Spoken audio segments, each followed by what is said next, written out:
చిరంజీవి గారు ఇల్లు దగ్గరే ఉంది, ఆయన కూడా ఒకసారి వచ్చి విజిట్ చేశారు అండ్ ఆయన ఒక స్టెప్ వీణ స్టెప్ ఉందని చెప్పి ఆల్రెడీ రివీల్ చేశారు. సో ఆ మూమెంట్ గురించి చెప్పండి. చిరంజీవి గారు విజిట్ చేశారు. యా, చిరంజీవి గారి గురించి చెప్పాలంటే ఫస్ట్ ఆఫ్ ఆల్ చిరంజీవి గారికి I'm a big fan.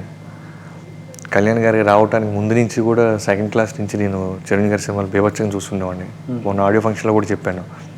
So Chiranjeevi గారు వచ్చారన్న తర్వాత ఆ రోజు నేను ఇంటర్వల్ చేస్తున్నాను ఇక్కడ ఇదే సెట్లో. నాకు ఒక 15-20 మినిట్స్ ఆయన చూడటానికి ధైర్యం సరిపోలేదు. డైరెక్షన్ చేస్తాను, కళ్యాణ్ గారితో ఆ పక్కన సీక్వెన్స్ ఏదో చేస్తున్నాం, అందరూ వెళ్ళి పరకలిస్తాను. నాకు 15-20 మినిట్స్ ధైర్యం సరిపోలేదు.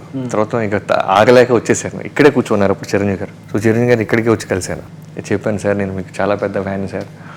ఆల్రెడీ 2003లో ఒకసారి గుంటూరు నుంచి వచ్చిన ఫ్యాన్స్లో ఒక 50 మెంబర్స్లో వచ్చి ఫోటో తీయటం జరిగింది. ఫోటో తీసుకున్నాను ఆయనతో. 50 మెంబర్స్లో ఉండి ఒక ఫోటో తీసుకోవడం వేరు, మీరు డైరెక్షన్ చేస్తున్నాం మీ లొకేషన్కి వచ్చి ఆయన విజిట్ చేయడం వేరు. అది బ్లెస్సింగ్ అనుకుంటానండి. మదర్ ఫాదర్ బ్లెస్సింగ్ అయి ఉండొచ్చు. నిజంగా దేవుడికి థ్యాంక్స్ చెప్పుకోవాలి. అది అంటే నేను డైరెక్టర్గా ఉన్నప్పుడు చిరంజీవి గారి స్పాట్కి వస్తారని నేను ఊహించలేదు. అది కళ్యాణ్ గారితో